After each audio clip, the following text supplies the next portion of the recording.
भाई और बहनों, आज से पहले सात संगतियां नहीं हुआ करती थी। आज से पहले तो परमात्मा खुद ही जा जाकर आत्माओं को ज्ञान समझाया करते थे। जगह जगह प्रकट होकर अध्यात्म ज्ञान पहुंचाया करते थे। परमेश्वर तरह तरह की लीलाएं किया करते थे, भक्तों की परीक्षा लिया करते थे। उसके बाद वो एक घटना बन जाती थी, एक वो कहानी बन जाती थी। और आज परमेश्वर उन्हीं घटनाओं को, उन्हीं कथाओं को, उन्हीं लीलाओं को आधार बनाकर आप और हमारे लिए सत्संग के रूप में पेश कर रहे हैं। तो आज से पहले 3 युगों में परमेश्वर ने केवल सत्संग तैयार किए थे आप और हमारे लिए, पिछली पीढ़ी वालों के लिए, अपनी विशेष आत्माओं के लिए। और आज गुरुदेव भगवान उन्हीं तमाम कथाओं को आधार बनाकर आप और हमारी आंखें खोलते हैं, हमें अध्यात्म समझा रहे हैं, भक्ति का पाठ पढ़ा रहे हैं। तो वर्तमान में आप और हम सभी आत्माएं जो उनकी शरण में हैं या जो आएंगी, वे कितनी खुश नसीब आत्माएं हैं जिनको परमेश्वर ने मोक्ष के प्राइम टाइम में जन्म दिया और आज वे हमें सत्संग सुना रहे हैं। तो भाई और बहनों, ऐसे गुरुदेव भगवान की जितनी महिमा की जाए, जितना गुणगान किया जाए, उतना ही थोड़ा है परमेश्वर का। तो गुरुदेव भगवान के आशीर्वाद से, उन्हीं के सत्संगों से जो छोटे छोटे शॉर्ट वीडियो तैयार किए हुए हैं, जो हम एक विशेष शिक्षा देते हैं, हमारी मर्यादाओं को टूटने से बचाते हैं, उन्हीं शॉर्ट वीडियो को आधार बनाकर ये वीडियो बनाने की श्रृंखला जारी है। इसी श्रृंखला में आज हमारा ये 3रे नंबर का वीडियो है।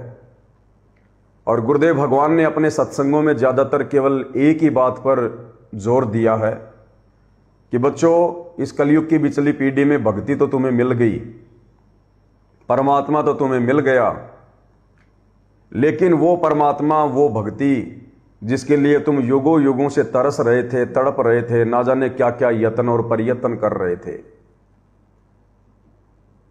आज तुम्हें उस परमेश्वर को प्राप्त करने के लिए, उसको प्रसन्न करने के लिए मर्यादाओं का विशेष ध्यान रखना पड़ेगा। मर्यादा इस भक्ति मार्ग में रीढ़ की हड्डी है, रीढ़ की हड्डी। जरा सी मर्यादा टूटी, समझो भगत की किस्मत फूटी, सावधानी हटी, दुर्घटना घटी। भक्ति जो हम कर रहे हैं वो अपने स्थान पर जमा हो रही है। अगर मर्यादा टूट गई तो हम मोक्ष को प्राप्त नहीं कर पाएंगे। जितनी भक्ति हमने करी है, जिस भाव से, जिस श्रद्धा से, उस हिसाब से परमेश्वर हमें उसका प्रतिफल दे देंगे। बारंबार मनुष्य जन्म दे देंगे, राजा बना देंगे, महाराजा बना देंगे, इस जन्म में भी बना देंगे, अगले जन्मों में भी बना देंगे, देवी देवताओं के पदों पर भी बैठा देंगे। लेकिन मुक्ति नहीं हुई, मोक्ष नहीं हुआ, तो फिर हमें वापस इसी स्थिति में आना पड़ेगा जिस स्थिति में आज 90% भाई बहन हैं, हैंड टू माउथ, दर दर की ठोकर खाते हुए। और मनुष्य जन्म भी होंगे तो उन मनुष्य जन्मों में फिर संस्कार आधार से अंग भंग भी होंगे। कभी किसी जन्म में हमारी आंख फूटेगी, किसी जन्म में हमारा हाथ कटेगा, पैर कटेगा, आंखों के सामने बेटा मरेगा, बेटी मरेगी। जिस प्रकार से वर्तमान में दुर्घटनाएं तेजी से घटित हो रही हैं, कोई एरोप्लेन में मर रहा है, कोई रोड पर मर रहा है, कोई हॉस्पिटल में मर रहा है, कोई लड़ाई झगड़े में मर रहा है, हमें इन तमाम घटनाओं का शिकार होना पड़ेगा यदि इस कलयुग की पिछली पीढ़ी में मर्यादाओं का विशेष ध्यान रखकर हम मुक्ति प्राप्त नहीं कर पाए तो क्या फायदा फिर उन मनुष्य जन्मों का। जैसे वर्तमान में गुरुदेव भगवान ने हमें अपनी शरण में लेना था, वे अंतर्यामी हैं, उनको पता था, लेकिन आप और हमें तो नहीं पता था। हम तो उसी प्रकार से जीवन जी रहे थे, सांसारिकता में बह रहे थे, हर प्रकार की समस्याओं का सामना कर रहे थे, दुर्घटनाओं के शिकार हो रहे थे। ना हमें कोई उम्मीद थी कि हमें परमात्मा मिलेगा, ना हम परमात्मा को जानते थे, ना पहचानते थे। अब गुरुदेव ने हमें अपनी शरण में लिया, ज्ञान दिया, अब सारी बातें शीशे की तरह हमारे सामने हैं। तो वर्तमान समय में यदि हम अपनी नालायकी, अपनी नादानी, अपनी नासमझी के चलते यदि हम मोक्ष प्राप्त नहीं कर पाए, तो भले हमारे को हजारों जन्म मिले, सैकड़ों जन्म मिले, उन जन्मों में जब तक हमें परमात्मा पुण्य नहीं प्राप्त होंगे तब तक हमारी ऐसे ही दुर्गति होती रहेगी। हम ऐसे ही दुनियादारी के बहाव में बहते रहेंगे, ऐसे ही दुनिया भर की चिंताएं, टेंशन, चोरी, ठगी, जारी, झूठ, रिश्वत, छल कपट, ये सब कुक्रम हम लोग फिर से शुरू कर देंगे इसी प्रकार से। आज बड़ी मुश्किल से हमें इस अध्यात्म के विषय में जानकारी प्राप्त हुई, सतगुरु के विषय में जानकारी प्राप्त हुई। हर प्रकार से हम लोग कोशिश कर रहे हैं, प्रयास कर रहे हैं, संघर्ष कर रहे हैं कि हमारी मुक्ति हो, हमारा मोक्ष हो। फिर भी यदि हम रह गए किसी कारण से, फिर से हमने यही पढ़ाई पढ़नी पड़ेगी, इसी प्रकार से संघर्ष करना पड़ेगा, इन्हीं मर्यादाओं का निर्वाह करना पड़ेगा। और दूसरा रास्ता धरती पर नहीं है पांचवी मुक्ति प्राप्त करने का, पूर्ण मुक्ति प्राप्त करने का। और अपने एक सत्संग में भी गुरुदेव भगवान ने हमें कह दिया कि बच्चों, अब ये तुम्हारे ऊपर है, परमात्मा ने तो कोई कमी छोड़ी नहीं है तुम्हारे ऊपर रजा करने में। कलयुग की बिचली पीढ़ी में जन्म दे दिया, स्वयं तुम्हारे सतगुरु के रूप में आकर तुम्हें प्राप्त हो गए, और तुम्हारे अंतःकरण में यह तत्व ज्ञान डाल दिया जो बड़ा मुश्किल है समझाना। यह प्रयास मोक्ष प्राप्त करने का, चाहे तुम इस जन्म में कर लो या अन्य किसी जन्म में, अन्य किसी युग में, अगर तुम्हारा दाव लगे तो भाई उस जन्म में कर लेना, उस युग में कर लेना। प्रोसीजर यही रहेगी, यही कलयुग की बिचली पीढ़ी और यही संत रामपाल जी तुम्हारे गुरु के रूप में, प्रोसीजर यही रहेगी, यही मर्यादा रहेंगी और यही भक्ति, यही मंत्र, सब कुछ यही होगा।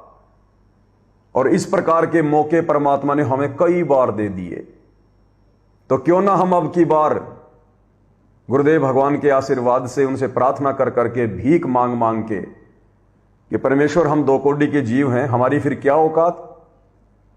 आप ही कहते हो अपनी वाणी में कि साधु सेती मस्करी चोरा नाल खुशहाल और मल अखाड़ा जीतेंगे युगन युगन के माल। यानी हम युगों युगों से आपकी भक्ति करते आ रहे हैं, लेकिन पार नहीं हो पा रहे। कलयुग की बिचली पीढ़ी भी हमने बहुत ज्यादा गवा दी, हम पार नहीं हो पाए। ये परमेश्वर, हम दो कोटि के जीवों की फिर इस कलयुग की बिचली पीढ़ी में क्या हैसियत कि हम अपने दम पर, अपने बलबूते पर, अपनी सोच और समझ से हम पार हो जाएंगे। इसलिए परमेश्वर, इतना सब कुछ जानने के बाद मैं अपने आप को आपके श्री चरणों में समर्पित करता हूं। परमात्मा, मेरा अपना कुछ नहीं है मालिक, जो राखूं त्यों ही रहूं, जो देवो सो खाऊं। ये परमेश्वर, मैं अपना सर्वस्व तन मन धन आपके चरणों में समर्पित करता हूं। मेरी सोच, मेरे विचार, मेरा ये दिमाग, परमेश्वर सब कुछ आपको समर्पित है। ये परमेश्वर, आप ही मेरा हाथ पकड़ के रखना और जो मेरे हित में हो परमात्मा, आप उसी प्रकार से मुझे भक्ति मार्ग पर अपना कुत्ता समझकर और मेरे गले की जोड़ी अपने हाथ में पकड़कर आगे से आगे बढ़ाना। तो जब हम इतना अधीन होंगे, इतना दासातन आएगा, गुरुदेव भगवान से बारंबार इस प्रकार की प्रार्थना करेंगे, तब परमेश्वर अपने कुत्ते के साथ में क्या करना है विचार करेंगे। अन्यथा भाई और बहनों, वैसे मोक्ष नहीं मिलने वाला। और मर्यादा, ये रीढ़ की हड्डी है, रीढ़ की हड्डी। डॉक्टर भी ऑपरेशन कर देगा, दवा भी दे देगा खाने की, पीने की, और परहेज बताएगा। फिर परहेज यानी नियम, मर्यादा। अगर इन मर्यादाओं में रहकर ये परहेज निभाते हुए इस प्रकार से गोली दवाई खाओगे तो आप लाभ प्राप्त करोगे। अन्यथा डॉक्टर चाहे पीजीआई का हो, चाहे एम्स का हो, चाहे अपोलो का, चाहे अमेरिका का, वो 24 घंटे आपके पास में नहीं बैठा रहता। ऑपरेशन करके, गोली दवा देके, परहेज बता के आपको विदा कर देता है। अब यदि उस रोगी को चिंता है अपने प्राणों की, अपने जीवन की, तो भाई फिर वो मर्यादा निभाएगा, वो परहेज निभाएगा, उसके बताए अनुसार गोली दवाई का सेवन करेगा। तो हमारे गुरुदेव भगवान वैसे तो शरीर के भी सबसे बड़े डॉक्टर यही हैं, क्योंकि जिन्होंने शरीर बनाया है उससे बढ़कर डॉक्टर कौन हो सकता है। आदरणीय गरीबदास जी कहते हैं, पिंड प्राण जिन दीने दाना और गरीबदास जाकू कुर्बाना, कि हे परमेश्वर, आपने ही तो मुझे पिंड दान में दिया है, ये शरीर आपने बनाया परमात्मा, इसके अंदर जो प्राण है वो भी परमेश्वर आप ही की शक्ति है, आपकी दया से ये आत्मा ये संचालित है, ये चलायमान है। तो शरीर का डॉक्टर भी सतगुरु ही है और आत्मा का तो डॉक्टर है ही है परमात्मा। यानी हमें जो जन्म मरण का रोग लगा हुआ है उसका भी सबसे बड़ा डॉक्टर केवल सतगुरु ही है। दास गरीब तबीब सतगुरु, तबीब यानी वैद्य, दास गरीब तबीब सतगुरु और बंदी छोड़ कबीर है। तो सतगुरुदेव भगवान दोनों प्रकार के डॉक्टर हैं। एक समय भक्ति मार्ग में आएगा जब हमारी भक्ति बढ़ेगी, हमारा समर्पण, हमारा भाव बढ़ेगा, हमारे पाप कर्मों का नाश होगा, तो उसके बाद हमें हॉस्पिटल की भी जरूरत नहीं पड़ेगी, हमें डॉक्टर की भी जरूरत नहीं पड़ेगी। जब हमारे पुण्य बढ़ जाएंगे, इस परमेश्वर की भक्ति से ही हमारे छोटे मोटे रोग वैसे ठीक हो जाया करेंगे। खांसी सर्दी जुकाम के लिए भी हमने टैबलेट खाने की जरूरत नहीं पड़ेगी। इस परमेश्वर की भक्ति से वो हल्के में होकर वैसे ही समाप्त हो जाएगी।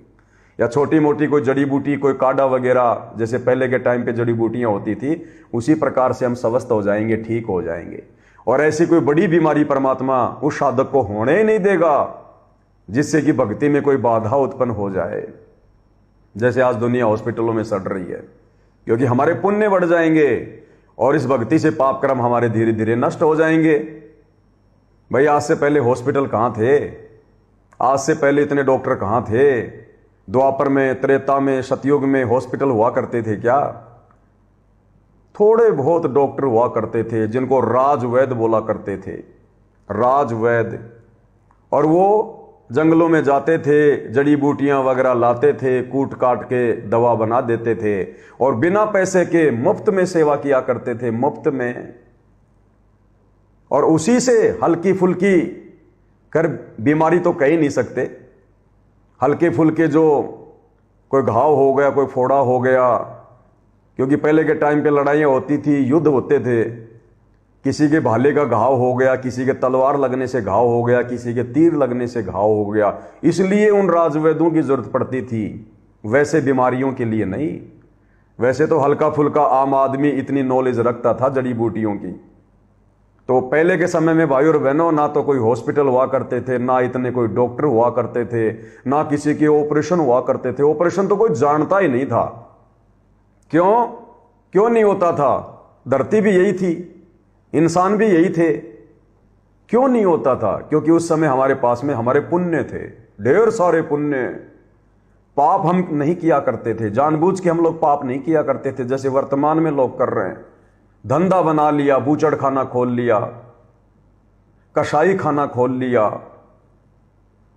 मीट और मछली की दुकान खोल ली, शराब की दुकानें खोल ली। आज हम जानबूझ के पाप कर रहे हैं और ऊपर से हमारे जो पुण्य हैं वो समाप्त हो चुके हैं इस कलयुग में। तो हमारे ऊपर दोहरी मार पड़ रही है और भक्ति हम कर नहीं रहे, कर रहे हैं तो उल्टी साधना कर रहे हैं। इसलिए इस कलयुग में आदमी दुखी है, क्योंकि पाप कर्म ज्यादा उजागर है और पाप तेजी से कर रहा है और पुण्य समाप्त हो गए और पुण्य जमा करने के लिए उसके पास सत भक्ति है नहीं। इसलिए भाई और बहनों, ये आग लगी हुई है। हॉस्पिटल आज एक बिजनेस बन गया, एक धंधा बन गया। 2 रुपए की दवा के 100 रुपए ले लेते हैं, मरीज को देने पड़ते हैं। वो डॉक्टर भी पाप का भागी बन रहा है। तो गुरुदेव भगवान कहते हैं ये सब कुछ इसलिए हो गया क्योंकि तुम लोगों ने भक्ति सही नहीं की। अब हमें भक्ति सही मिल गई तो काल हमें मर्यादाओं में नहीं रहने दे रहा। 100 प्रकार की मन में शंकाएं पैदा करेगा, जिज्ञासाएं पैदा करेगा, रिश्तेदारों से दबाव डलवा देगा, लोक लाज का भय दिखाएगा, डराएगा। और इन तमाम बैरियर को दूर करने के लिए ही गुरुदेव भगवान हमें दिन रात एक करके, दुनिया से संघर्ष करके, गुंडा और भुंडा कहलवा के, जेल में बैठकर आप और हमें सत्संग सुना रहे हैं, हमें परिपक्व कर रहे हैं, हमें ज्ञानी बना रहे हैं, विद्वान बना रहे हैं, ताकि हम अब दुनिया की देखा देखी में ना चलें। भक्ति मार्ग के फैसले अपने गुरुदेव भगवान के ज्ञान को आधार बनाकर स्वयं करने के काबिल बने। हम किसी के ऊपर आश्रित ना रहें, डिपेंड ना रहें और हर प्रकार से मर्यादाओं में रहेंगे, तब भाई और बहनों इस कलयुग की बिचली पीढ़ी से आप और हमारा यहां से निकाश होगा। अन्यथा ये कलयुग की बिचली पीढ़ियां तो आप और हम बहुत ज्यादा गवा चुके हैं।